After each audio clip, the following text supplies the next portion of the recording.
Monsieur Douillet, bonjour et merci de nous accueillir à l'Assemblée nationale. Vous deviez être des nôtres ce matin pour l'ouverture de notre matinée de conférence pour l'édition 2010 d'Open Your Green. Malheureusement, l'agenda parlementaire en a décidé autrement, mais vous teniez absolument à être présent et c'est chose faite. Ah oui, malheureusement, l'activité d'un parlementaire est assujettie à des impondérables qui font qu'on ne maîtrise pas totalement son agenda. J'en suis vraiment désolé. Mais en tout cas, j'ai voulu être présent d'une certaine manière, même si c'est par l'intermédiaire simplement d'un écran, et de vous donner mon sentiment sur cette bonne initiative et ce sujet qu'est le développement durable. Quel intérêt particulier avez-vous trouvé dans l'initiative justement d'Open Your Green, c'est-à-dire de rassembler pendant une journée des décideurs, des chefs d'entreprise et des responsables de communication à échanger autour du développement durable et de l'environnement ? Moi, ce qui me plaît dans cette action, au-delà des mots, au-delà des idées, c'est qu'il y a un rassemblement d'entreprises qui sont aussi dans l'action. Voilà, ça c'est important parce que ici on parlemente. On parle beaucoup, on légifère, on amende, etc. On contrôle l'action du gouvernement. Mais l'action est aussi importante, enfin en tout cas l'application des décisions. Et le fait d'être au contact de personnes qui mettent en place les choses qui découlent de différentes décisions, notamment les décisions qui ont été liées au Grenelle 1 puis maintenant au Grenelle 2, m'intéresse autant, voire plus, que ce qui est dit. L'important, c'est ce qui va être fait et ce qui sera fait.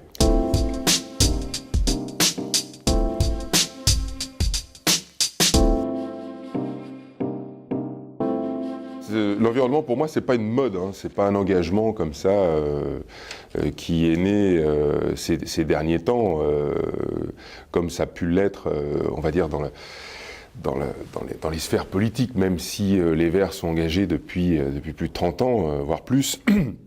Je crois que la question du développement durable, d'abord c'est apolitique pour commencer, c'est le problème de tous, parents, enfants, de tous citoyens du monde, voilà, ça c'est important. Et pour ma part, il a démarré très tôt, puisque j'ai eu la chance de naître dans un petit village de 600 habitants en Haute-Normandie, donc à la campagne, où j'ai vécu au cœur de la nature et pas dans une ville. Donc tout ce qui a trait à l'évolution ou la dégradation de cadre de vie et de la nature en général m'a toujours touché et de près.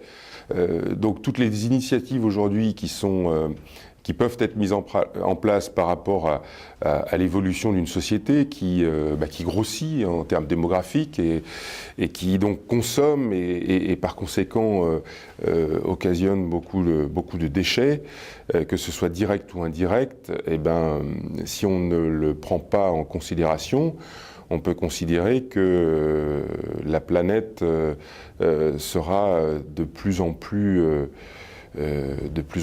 polluée, de plus en plus affectée, et encore une fois, à l'échelle du monde. Je crois qu'il faut sortir de l'échelle hexagonale et considérer le problème à l'échelle mondiale. D'ailleurs, c'est une des préoccupations du chef de l'État qui, lorsqu'il prendra la présidence du G20 à la fin de l'année, essaiera, outre le sujet lié au milieu financier, de porter la question du futur de notre planète dans le développement durable en premier lieu, parce que ce sont des décisions et des lois qui doivent être prises à l'échelle du monde, parce que si on n'en prend qu'à l'échelle de certains pays, ça ne suffira pas. Voilà.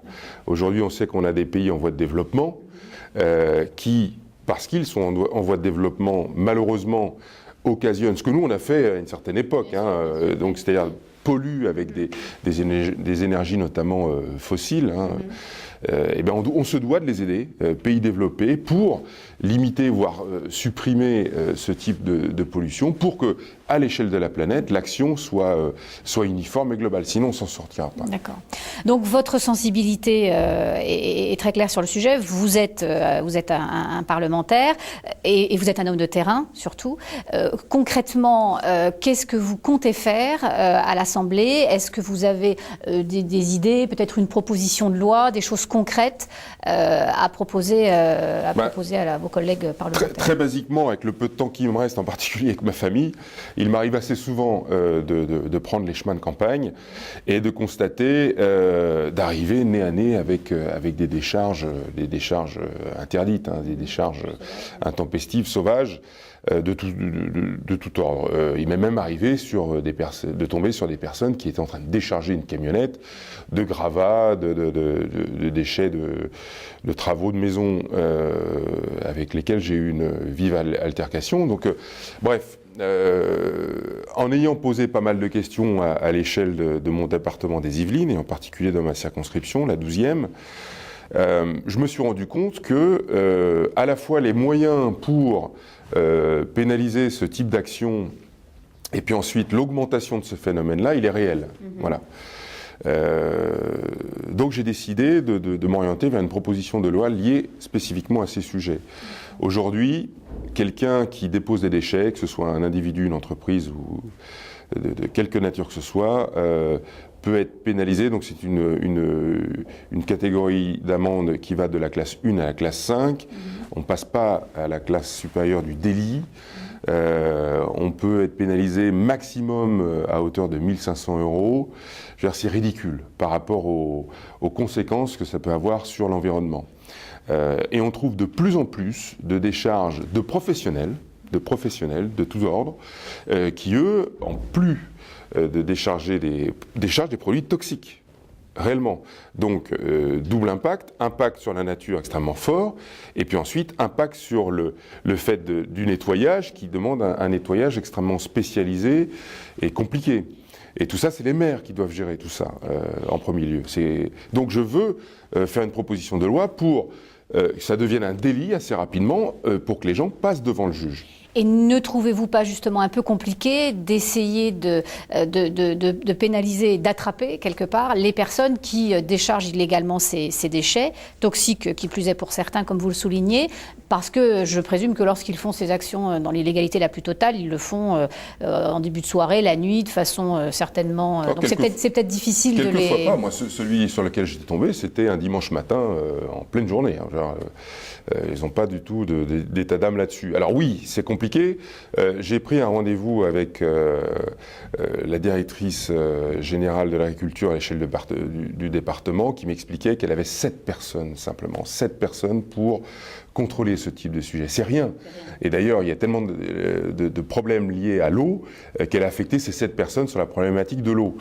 Donc, essayer de renforcer en moyens humains ce type d'individu, essayer aussi, et c'est le cas déjà, de sensibiliser les forces de police, les forces de gendarmerie, les forces de proximité, parce qu'en fait les décharges sont souvent sont à l'approche des routes.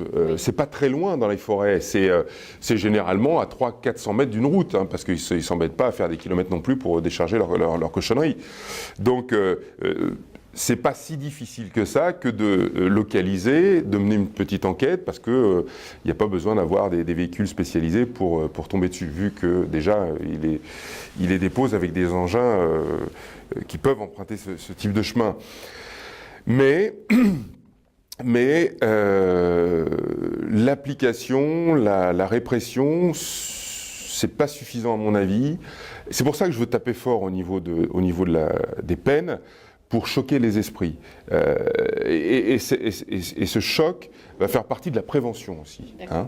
C'est-à-dire que de médiatiser, on va dire, des peines conséquentes liées à ce type d'action, va peut-être nous permettre de mettre l'accent sur de la prévention. Voilà. Et on pourrait aussi coupler tout ça à des actions comme le fait Vive la Seine, notamment sur les bords de Seine, avec du ramassage de déchets qui sont liés à des déchets véhiculés par la Seine, donc jetés par des gens, hein, de la même manière. avec des associations locales, avec des riverains, avec des marcheurs. Enfin, on a peut-être des manifestations à construire pour faire prendre conscience aux gens que lorsqu'on jette un simple sac poubelle dans la nature, ça a des conséquences importantes, liées sur la faune et l'environnement, bien sûr. Alors, vous évoquez le volet pénal par lequel vous voulez punir les contrevenants, mais ne pensez-vous pas et ne craignez-vous pas qu'avec une telle mesure, vous allez contribuer à l'engorgement de tribunaux déjà surchargés, avec peut-être des peines qui vont mettre un petit peu de temps avant d'être prononcées contre les personnes Oui, je ne crois pas. Enfin, en tout cas, la politique du rien faire ou de rester en l'état, ça ne suffit pas. Moi, je préfère mettre une loi de plus et une loi efficace, même si on surcharge les tribunaux, plutôt que de laisser la pollution se faire allègrement. Je veux dire, le sujet est beaucoup trop important. Si on met les deux sujets dans la bascule, entre le fait de surcharger les tribunaux et de surcharger la nature et de la dégrader, je veux dire, il n'y a pas photo. Voilà. J'ai cru comprendre que vous aviez aussi vous vouliez mettre en place une action contre les propriétaires des terrains sur lesquels sont déchargés ces fameux déchets. Oui, enfin, ou alors c'est quelque chose sur lequel vous réfléchissez? Oui, alors aujourd'hui, ça existe déjà. C'est-à-dire que si on ne trouve pas le contrevenant, on peut se retourner sur les propriétaires du terrain. Alors moi, je trouve ça totalement injuste, parce qu'ils y sont pour rien, les pauvres. Maintenant, sans avoir peut-être une action directe et forte sur eux, on peut au moins les sensibiliser sur faites attention à vos territoires, à ce qu'il y a chez vous, et prévenez et enquêtez et protégez vos terrains pour éviter ce genre de choses. Alors je sais que c'est compliqué, c'est pas évident. Moi, ma vision, elle n'est pas de pénaliser les propriétaires, évidemment. C'est pas très juste. Mais un maire peut le faire, par exemple. Peut obliger un propriétaire de nettoyer son terrain s'il y a des déchets dessus pour faire en sorte que les choses soient respectées. C'est un sujet compliqué. Moi, je pense franchement que l'axe principal, au-delà d'une peine beaucoup plus conforme à ce que ça doit être, va passer par la prévention. La prévention à travers nos mairies, la prévention à travers les associations, donc la communication à travers les associations, et aussi une prise de conscience des citoyens. Voilà. Sans que tout le monde devienne des espèces de délateurs, enfin voilà, je veux dire, tout marcheur, toute personne qui se balade et qui tombe sur ce type d'exaction doivent faire cet acte citoyen que de prévenir, en moins, voilà. Bon, parce que ça a des conséquences lourdes. Moi-même, encore il n'y a pas si longtemps que ça, je suis tombé sur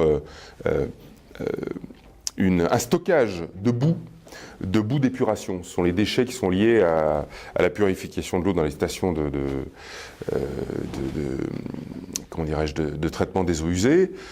Et ces boues qui normalement doivent être épandues dans les champs, même si là-dessus il y aurait encore à dire, ne doivent plus être stockées à même le sol, etc., etc. Je suis tombé là-dessus, par l'odeur en plus, ça sentait de loin.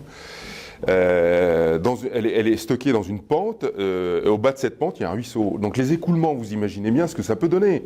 Donc il y a une prise de conscience aussi de ceux qui vivent avec la nature, qui vivent de la nature, et ça c'est pas tolérable. Donc il faut que les gens, que tout le monde y mette du sien pour que demain nos enfants puissent vivre dans un cadre que nous-mêmes on a eu par legs de nos parents, quoi.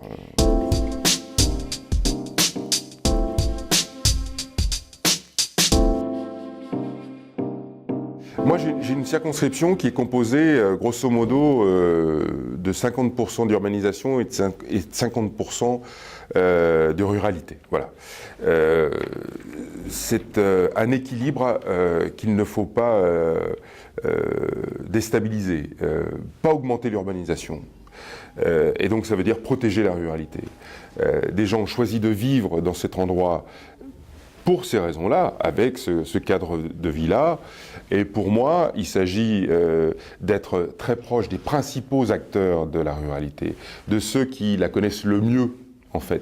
Ce sont ceux qui en vivent, et notamment les agriculteurs, au sens large. Franchement, je suis avec eux et vraiment extrêmement investi pour limiter la déperdition de territoires agricoles. Voilà, ça c'est très très important.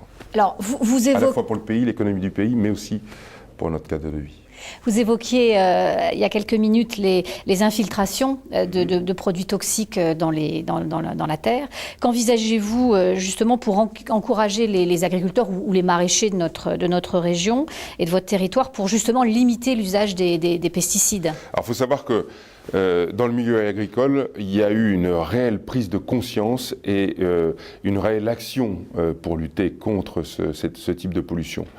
Et aujourd'hui, la majorité des agriculteurs utilisent ce genre de produits, mais alors à des doses plus que convenables et plus que respectables par les taux obligatoires. Globalement, on sait qu'aujourd'hui, un agriculteur... Vous savez ce qui pollue, l'individu qui pollue le plus aujourd'hui sur nos territoires? Non. Qui c'est? Non. Ben c'est le petit bricoleur du dimanche. Ah bon? Oui. C'est très étonnant. Qui ne sait pas doser les produits, notamment les désherbants, oui, et fait n'importe quoi. Ce sont eux, donc moi, vous avez compris, hein, enfin, je désherbe pas trop, mais c'est plutôt nous, non professionnels, qui polluons le plus aujourd'hui. C'est assez étonnant. Parce que l'agriculture en a pris conscience. L'agriculture sait que, par exemple, je vous donne un autre exemple, que l'utilisation de certains produits peut tuer, par exemple, les abeilles qui viennent polliniser les cultures, etc., etc. Et si les abeilles n'existent plus, demain c'est fini, il n'y a plus d'agriculture, d'accord? Bon, entre autres. Donc, il y a une réelle prise de conscience, ce sont des professionnels de l'activité, et aujourd'hui, cette profession utilise, mais alors avec parcimonie, voire même pas du tout, plus du tout les pesticides pour respecter leur environnement, parce qu'ils ont compris que, tout simplement, ils étaient en train de scier la branche sur laquelle ils étaient assis.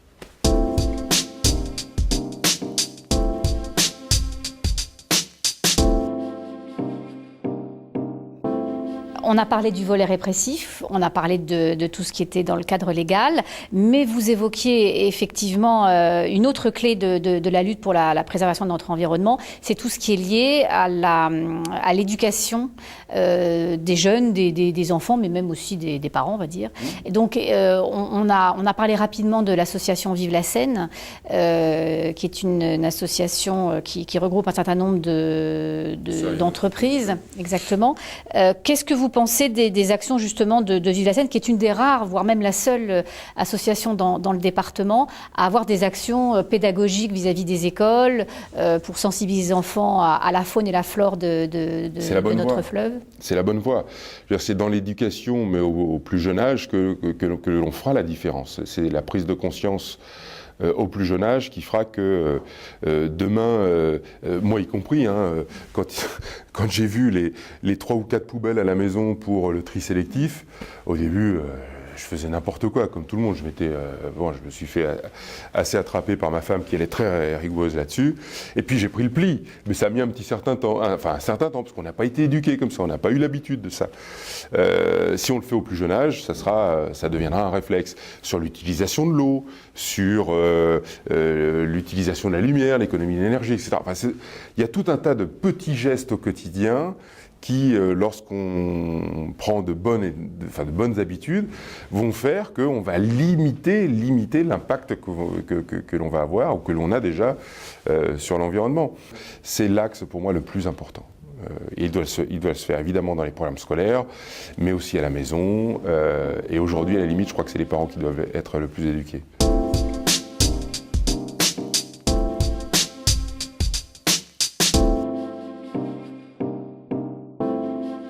D'abord, que les entreprises se soient appropriées cette idée de protéger notre environnement, c'est essentiel. On parlait tout à l'heure d'éducation, on parlait de... Bon, mais c'est un des vecteurs, un des endroits où, bien sûr, on peut toucher les citoyens.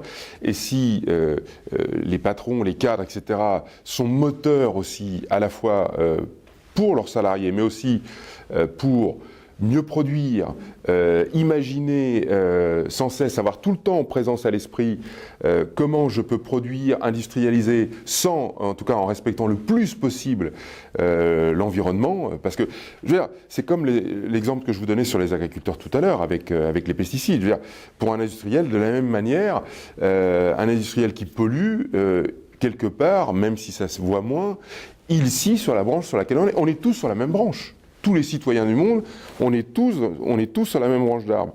Et donc tout le monde doit avoir conscience de ces réflexes qui vont permettre, à la fois dans son travail, dans l'éducation, dans ses modes de vie, dans ses modes de production, peu importe, ce réflexe de dire quel impact j'ai sur le futur, sur demain, sur l'environnement.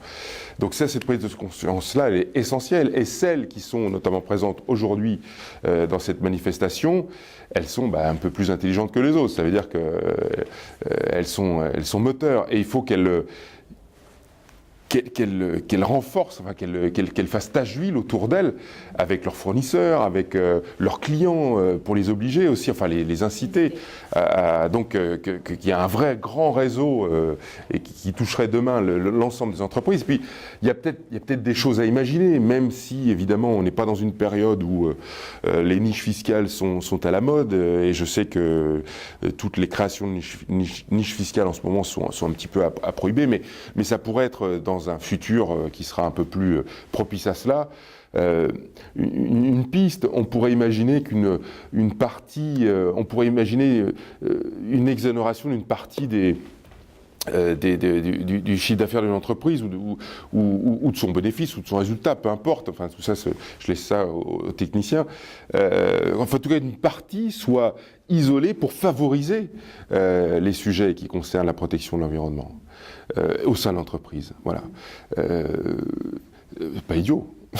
Peut-être que c'est déjà le cas, mais en tout cas, on pourrait imaginer inciter de manière fiscale quelque part, ou en termes de temps. On pourrait imaginer, alors peut-être que ça existe déjà, j'enfonce peut-être des portes ouvertes, mais on pourrait imaginer que le temps des salariés, des employés qui seraient consacrés à une action telle que Vivacène, une action liée sur le terrain au développement, pourrait être exonérée de charges patronales, par exemple. Enfin voilà, ce genre d'incitation qui permettrait à l'entreprise d'être un peu plus souple, un peu plus à l'aise sur ces sujets pour mettre en œuvre des vraies actions de terrain et permettre que ce combat puisse être mené sur tous les fronts.